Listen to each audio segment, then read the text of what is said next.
they must be left to the judgment of experts who spend considerable time analyzing such data. I don't think they deserve to be dismissed out of hand as a frivolous exercise. But let me equally make it clear, this is certainly not the last word. All inputs of a constructive nature in this regard are welcome, and if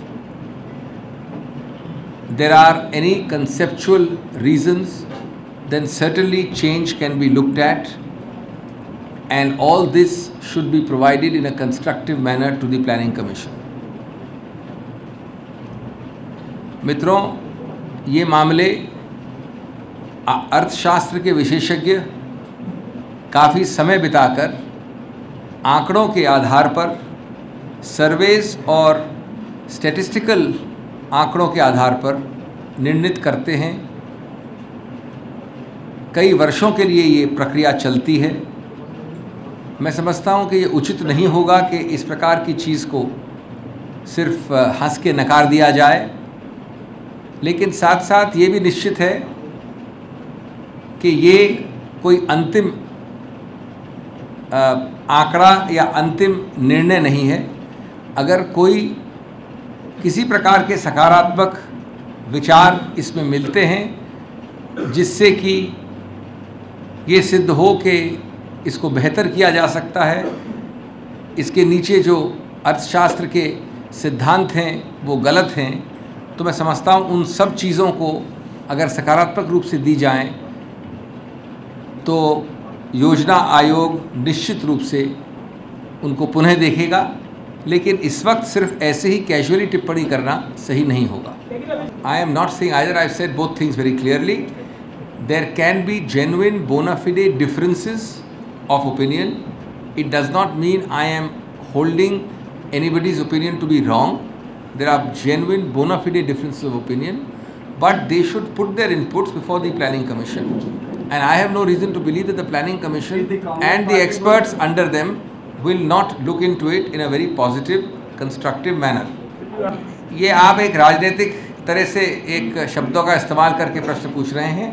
ये इतना सरल चीज़ नहीं है। ये आंकड़ों के आधार पर, जैसा मैंने कहा, एक स्पेशलाइज्ड एक्सरसाइज है, उसका उत्तर मैंने दे दिया है। I am saying not Congress party is not the point. Every constructive positive element of civil society, political society is entitled, of course Congress is entitled to, every element is entitled to give a concrete constructive input, whether on concept or on figures.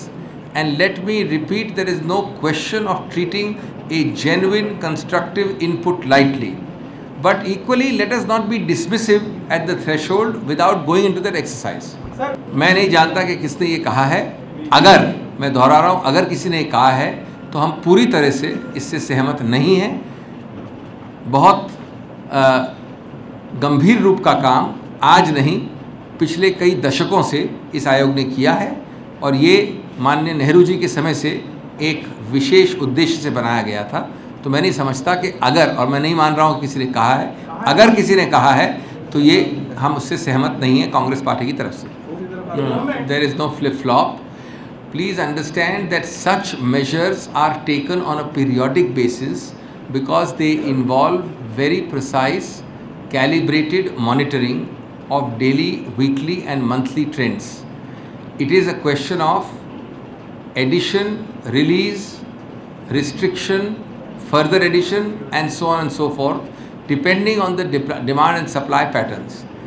If you have found a change between the previous EGM and the current one's decision, these are periodic decisions, nothing is permanent, and they must have been based on a appreciation of statistical data regarding demand and supply. It is only then it is done. It does not mean that next week it cannot be restricted again. If the demand and supply patterns justify it, you can rest assured that it can be and will be restricted again. Don't want to comment on delicate matters of international negotiation. I don't want to comment on matters which are essentially governmental. and you really need to ask the MEA or the relevant ministries person, because they alone are apprised of the facts.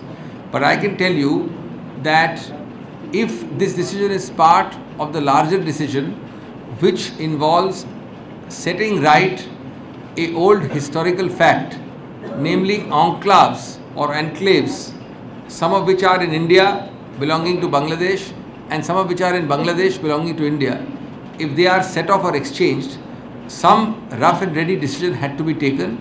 It has been taken after a large amount of deliberation. But as I said, for the specifics and for the details, you have to get back to the relevant ministry. पहली बात तो इस प्रकार के जल्दबाजी से बनाए हुए निष्कर्ष जो हमारे राजनीतिक विरोधी कहते हैं, उनको आपको बिल्कुल ध्यान नहीं देना चाहिए।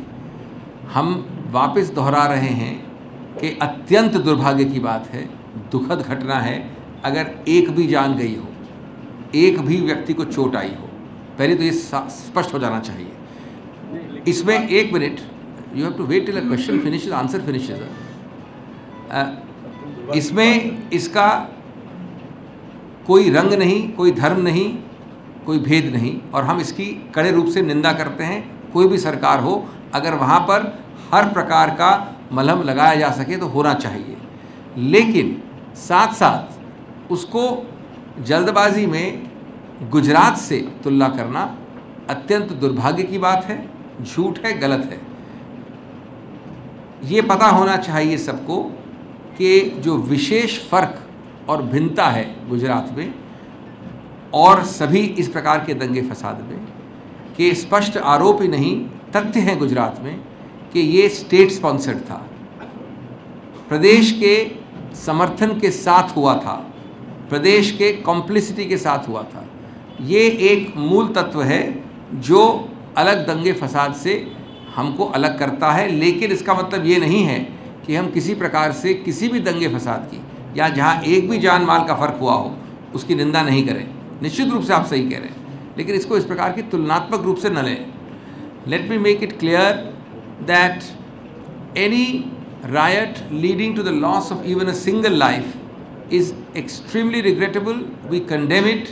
Our hearts go out to each and every person hurt, and this applies to every citizen of India, irrespective of color, caste, creed and religion.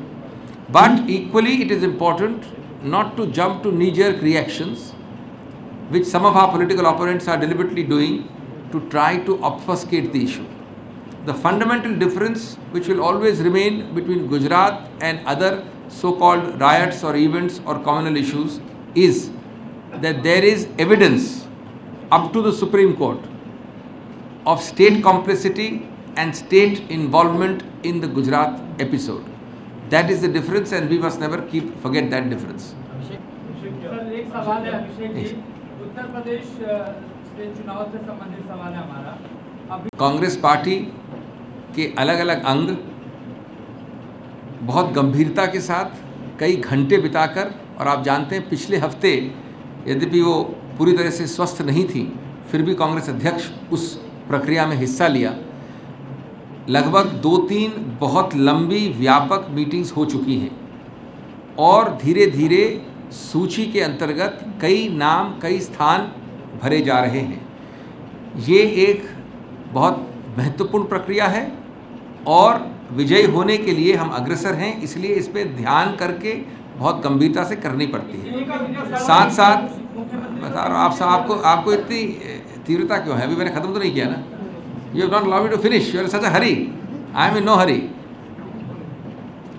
लेकिन साथ साथ जहाँ तक आपका ये सवाल है कि लोग बहुत तीव्रता दिखा रहे हैं मुख्यमंत्री बनने के लिए, मैं इससे बिल्कुल सहमत नहीं हूँ, क्योंकि वे सब जानते हैं, हर कांग्रेसमैन जानता है कि कांग्रेस की संस्कृति में मुख्यमंत्री सूचित नहीं किया जाता है चुनाव के पहले, करीब करीब हर केस में। चुनाव के बाद वहाँ के सभी एमएलए साथ मिल बैठकर ये निर्णय हाईकमांड के नेतृत्व में लेते हैं। उस नीति में हमने कोई बदलाव आपको सूचित नहीं किया है उत्तर प्रदेश के विषय में, इसलिए कांग्रेस का स्टैंड वही है। मैंने अपना कांग्रेस का स्टैंड आपके समक्ष बड़े स्पष्ट रूप से रख दिया। कैबिनेट के मंत्री हैं, सीडब्ल्यूसी के मेंबर हैं आपके। कांग्रेस का मत, ये मत हो सकता है, सुझाव हो सकता है, लेकिन मैं भी ये कह रहा हूँ कांग्रेस के मत के बारे में। जब मैं आपके सामने कांग्रेस का स्टैंड जो अटल और पुराना है रख रहा हूँ, तो इसमें प्रश्न का सवाल कहाँ से उठता है? एक मिनट और किधर पूछिए। हाँ, ये पूछ रहे हैं। आज अडवाणी जी ने खुद कहा है कि वो प्रधानमंत्री पद के दौर से बाहर हैं, और दूसरा विकीलीक्स के हवाले से कुछ अमेरिकी डिप्लोमेट्स ने ये रिपोर्ट विकीलीक्स को दी है कि मोदी समर्थकों का ये मानना है कि अडवाणी की तुलना में तो मनमोहन सिंह ही बेहतर प्राइम मिनिस्टर है। देखिए, मैं बीजेपी के अंदर जो उथल पुथल मच रही है उस पर टिप्पणी करने में असमर्थ हूँ। आपका प्रश्न बहुत महत्वपूर्ण है।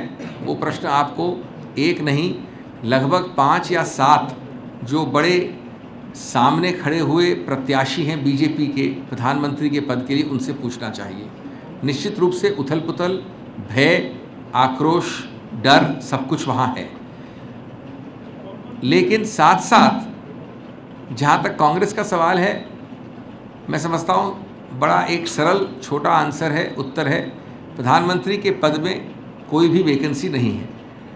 और जहाँ तक बीजेपी का सवाल है, प्रधानमंत्री के पद में बहुत अरसों से वैकेंसी नहीं रही है, और भविष्य के निकट भविष्य में भी ऐसी वैकेंसी आना मैं समझता हूँ असंभव है।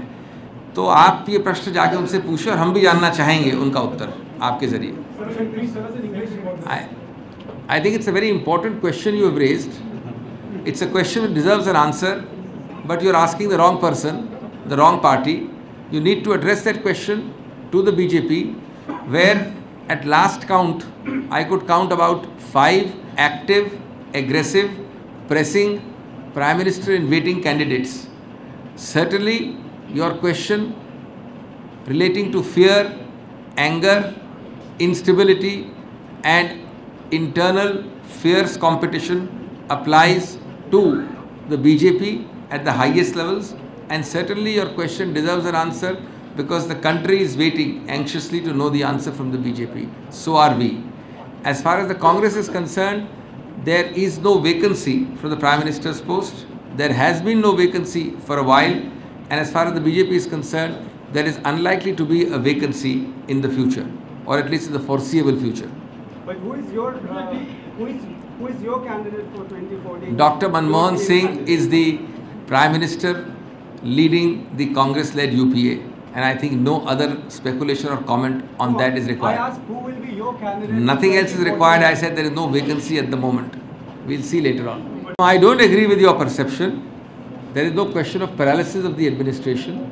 There is no. These are exaggerated, extreme adjectives being used to create an impression of instability.